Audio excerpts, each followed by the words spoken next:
तुम्ही क्लॉड वापरताय बरोबर, पण तुम्हाला माहिती आहे का की तुम्ही त्याची खरी ताकद वापरतच नाही आहात. चला मी दाखवतो की फक्त 4 सोप्या फाईल्स वापरून क्लॉडला 10 पट जास्त स्मार्ट कसं बनवायचं.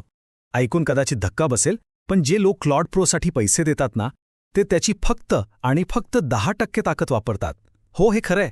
हा अनुभव आलाय का? प्रत्येक वेळी नवीन चॅट सुरू करताना त्याला परत सगळं सांगा. माझं काम काय, माझी लिहिण्याची पद्धत काय, मला काय आवडतं. अरे देवा, किती त्रासदायक आहे, नाही का?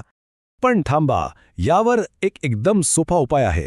इतका सोपा की तुम्हाला आश्चर्य वाटेल. आणि त्यालाच आपण म्हणतो द 4 फाईल ब्रेन. तर या 4 फाईल्स आहेत तरी काय? एजंट्स, कॉन्टेक्स्ट, मेमरी आणि स्किल्स. ह्या 4 फाईल्स मिळून क्लॉडला एक असा मेंदू देतात जो काही विसरत नाही. चला बघूया एक एक करून ह्या काय आहेत. ओके, तर पहिली फाईल आहे एजंट्स MD. विचार करा की तुम्ही एका नवीन माणसाला कामावर घेत आहात. तुम्ही त्याला सगळं सांगता ना की आपलं काम काय आहे, आपली बोलायची पद्धत कशी आहे. बस ही फाईल म्हणजे क्लॉडसाठी एक प्रकारचं ऑनबोर्डिंग डॉक्युमेंट आहे, जे तो प्रत्येक वेळी काम सुरू करण्याआधी वाचतो. आता दुसरी गंमत, कॉन्टेक्स्ट नावाचं फोल्डर. तुमच्याकडे प्रोजेक्टची खूप माहिती असते ना, क्लायंटची माहिती, टेक्निकल गोष्टी, सगळं काही या फोल्डरमध्ये टाकून द्या. बस एकदा टाकलं की काम झालं. परत परत सांगायची गरजच नाही. क्लॉड स्वतःहून ती माहिती वापरून घेईल. आणि तिसरी फाईल memory.md. ही आहे क्लॉडची स्वतःची डायरी. इथे तुम्ही त्याला कायमस्वरूपी सूचना देऊ शकता.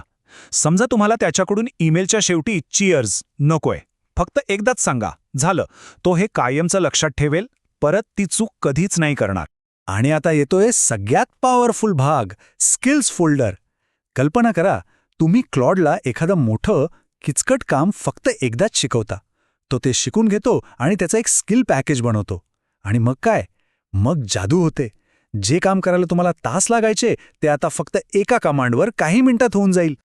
तर हे फक्त 4 फाईल्स तयार करणं नाहीये मित्रांनो. तुम्ही खरं तर क्लॉडला एक खराखुरा विचार करणारा मेंदू देत आहात. एक असा पार्टनर जो तुमच्यासोबत शिकेल आणि तुमच्या कामात वाढत जाईल. आणि सगळ्यात भारी गोष्ट काय आहे माहितीये? हे सगळं फक्त एकदाच करायचं आहे. आणि त्यानंतर क्लॉड फक्त एक सॉफ्टवेअर नाही, तर तुमच्या टीमचा सगळ्यात हुशार मेंबर बनेल. असा मेंबर जो तुम्हाला आणि तुमच्या कामाला पूर्णपणे ओळखतो. चला, आता तुम्ही सांगा, कमेंट करून नक्की सांगा की तुम्ही क्लॉड कशासाठी वापरता. काहीतरी वेगळं, हटके आणि हो, असेच भन्नाट AI शॉर्टकट्स हवे असतील तर फॉलो करायला अजिबात विसरू नका.